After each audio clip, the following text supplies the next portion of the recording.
You cut me loose and set me free. You make me win in every way. You showed me how to spread my wings. Yes, I'm the winner of the day. You cut me loose and set me free. You make me win in every way. So a little while back, I had the opportunity to do a video on why you should work remotely. If you haven't watched it, click the link above where you can check that video out first. But recently I went to Mount Angel in Oregon, so hopefully somewhere in this video you should see some of that footage. Also went out to Spokane, Washington for a workshop with Ray Edwards, which went really well. But as I'm going out to these different places and working remotely, I've picked up a lot of tips and tricks that help do that a lot more effectively. So today I wanted to share with you my top 5 tips on how to work remotely more effectively. You cut me loose and set me free. You make me win in every way. You showed me how to spread my wings. Yes, I'm the winner of the day. You cut me loose and set me free. You make me win in every way. You showed me how to spread my wings. Yes, I'm the winner of the day. Okay, so now I'm going to share with you my top 5 tips for working remotely. So there's a lot of different things that we can take into account as we're starting to do our remote work. But one of the biggest things that has helped me, number 1, has been segmenting my work out based upon where I am working. When it comes to working remotely, there's a lot of different places that you can do that remote work. You can do it at a library, a coffee shop, obviously out in the woods. So there's a lot of different places that you can actually do remote work. And part of being productive in that particular environment is preparing for that. So for example, if you're going to be working in a coffee shop or a library, a place where you have a lot of space, you may then be able to work with a mouse or something, some sort of external device. If you've got even a pen tablet, which I've used for some of my artwork in the past, you're going to be able to do that work more effectively. That work that requires a mouse or more space, maybe you've got a book that you've got to spread open or something like that, as opposed to something just like checking email or writing an email or, typing out a blog post or something, which only requires like your laptop's keyboard. So by segmenting those specific tasks out in the environment in which you'll be able to do them more effectively can help you make the most of every moment that you're going to be working remotely. Okay, number 2 tip that has helped me massively as I've been working remotely is always remember to bring extra batteries. So I'm always lugging around with me a camera. I've also got, I think I've got 5 or 6 camera batteries in my bag, like at all times, just because they go so quickly. But even for like your mobile devices, if you can bring external charging devices, that works great. Whatever it is that you're using, your electronic devices, it's always good to make sure that they're A, charged 100%, and B, you bring as many different portable charging devices as you can. So I personally use this one by Charge Tech, so you can just get this on Amazon. I'll leave a link below so you can check that out. And they've got a lot of other ones that are similar to this. So I got one of the bigger ones, which means that you can actually plug in. It's got 2 USB ports right here, so you can plug in like a phone and a tablet and that sort of thing.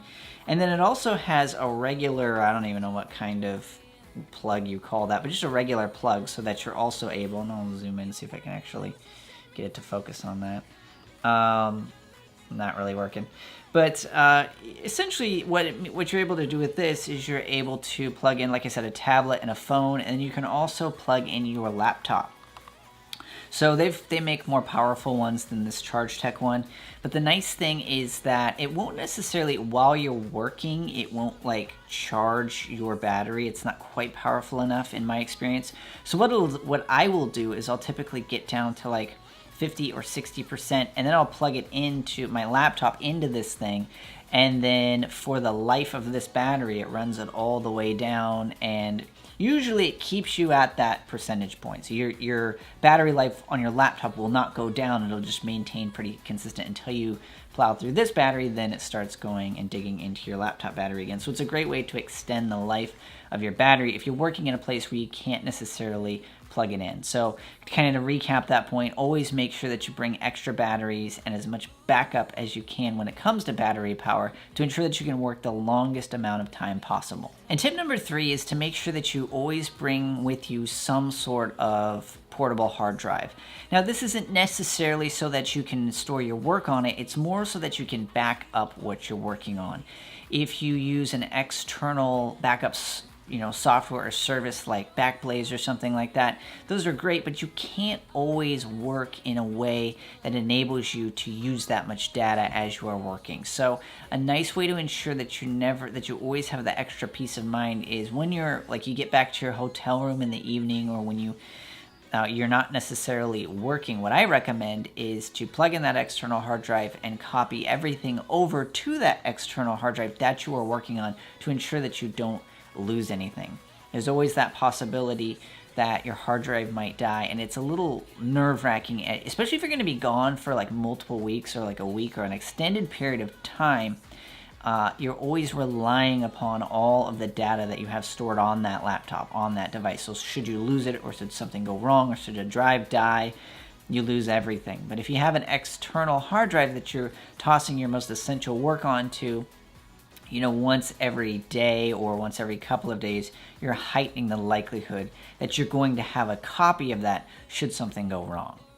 Tip number 4, and something that has become more useful to me recently as I've been going out like in the woods and different areas and relying upon my phone as a Wi-Fi hotspot, is to disable apps that are heavy on data usage.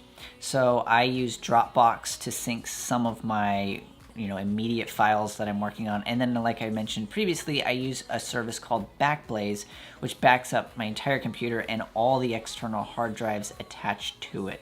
So what I do, the first thing I do when I'm working remotely is I pause that backup and I disable Dropbox syncing so that I can make sure that I'm using as little data as possible. It's not merely to save data. If you're working in a hotel room or in an airport or even if you're using the in-flight Wi-Fi that's available on some flights, you'll notice that the amount of bandwidth you're given or the internet speed in general is really slow. If you disable all of the external or the cloud syncing based services that you use, you disable all of those, you'll notice that you'll probably get better internet speed. So even the little things that you are trying to, even if you're just trying to check the web, or check your email, or just watch a video or something like that, you'll notice that if you disable those first, you tend to get faster internet speeds because all of that uploading has been disabled and it's not hogging the bandwidth.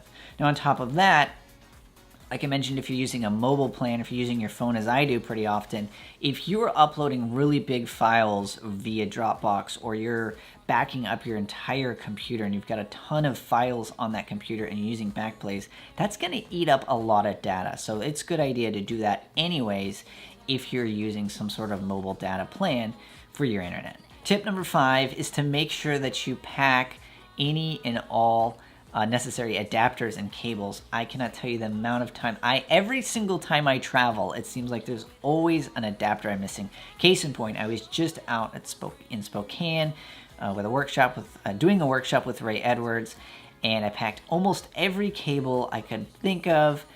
And sure enough, the morning I'm getting ready to do a little workshop, my part of the workshop, and demo the website we were working on. Naturally, the one adapter I needed was the one that would connect to the projector, which I did not have. So I had to run to an Apple store and buy like 3 or 4 adapters, which hopefully would work. So the moral of the story is just to make sure that you are well prepared. Pack any and every cable that you think you might need, because you may not always have an Apple store or a Best Buy or something around where you can actually go and get that cable. I was fortunate. I was able to go and buy the adapter I needed. But having all of that organized and ready to go, it can be essential when it comes to working effectively as you're traveling or as you're working remotely. Another thing I tend to recommend, especially if you're traveling a lot, is to bring with you some sort of organizer. I have a number of different ones that I've tried. I've got one that has a bunch of bands that you can tie or pull or weave your cables through.